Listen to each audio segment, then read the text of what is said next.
Mamalengke tayo ng mabilis at Yes. dediretso na tayo sa ating mga mahalagang paalala. Go ahead, Mons. Dahil sa Pasig Mega Market, pakinggan ang damdaming anamin. Report naman mula kay Nolan Arriola.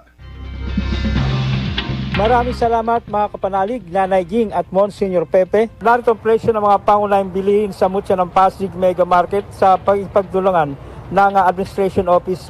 Natiling nasa 30 pesos kada kilo ang pinakamurang bigas hanggang 40 kada kilo sa local rice na mabibili sa pamilyang ito. Special rice 40 hanggang 45 pesos kada kilo.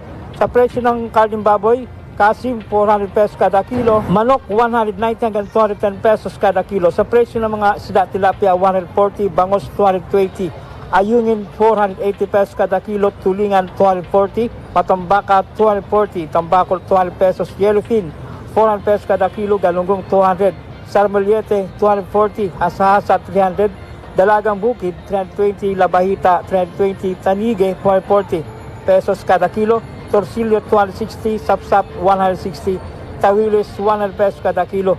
Nanatili pa rin ang presyo ng mga gulay, kamatis 40 hanggang 50 pesos, sibuyas na pula 140 hanggang 160, sibuyas na puti 140 hanggang 160, bawang 140 hanggang 160, kalamansi 80 hanggang 90 pesos kada kilo, luya 180 hanggang 200, patatas 70 hanggang 80, carrots 100 hanggang 120, Baguio beans 130 hanggang 140, peche Baguio 70 hanggang 80, peche Tagalog 70 hanggang 80, sayote 40 hanggang 50 pesos kada kilo, kalabasa 40 hanggang 50, sitaw 120 hanggang 140, ampalaya 100 hanggang 120 pesos kada kilo, talong 100 hanggang 120, siling pula 100 hanggang 120, repolyo 70 hanggang 80 pesos kada kilo, broccoli 250 pesos hanggang 280 ang kada kilo. Samantala sa presyo ng dilatang sardinas, nagkakalaga ng 26 hanggang 27 pesos. Ito'y batay sa latest price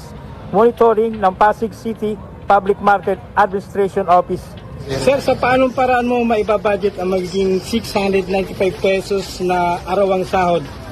Wala akong idea kung paano mag-budget sa 695 eh. Kasi ito nga, bumili ako ng isda, 750, isang kilo lang mahigit eh. Isda pa lang yan. Eh paano kung, siyempre kasama na yung mga pangunahing pangangailangan, bigas, medicine, paano na? At ano naman sir ang kailangan mo sa pamahalaan? Sana mapababa na yung inflation rate. At saka, siyempre, kasama na yung mga pangunahing bilihin, pababa. Para guminhawa naman ng konti ang mga pambuhay ng Pilipino. Yan ang tinig ni Enrico. Immaculate Conception Cathedral ang pinakamalapit na simbahan sa mutya ng Pasig Mega Market. Ang lagyang paalala ng simbahang Katolika, marangal na trabaho at hanapbuhay ay panatilihin upang pagpapala at biyaya ay laging makamtan.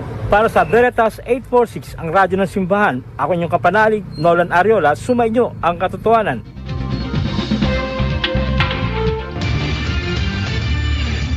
Veritas Pilipinas. Here's a DOH reminder for your health.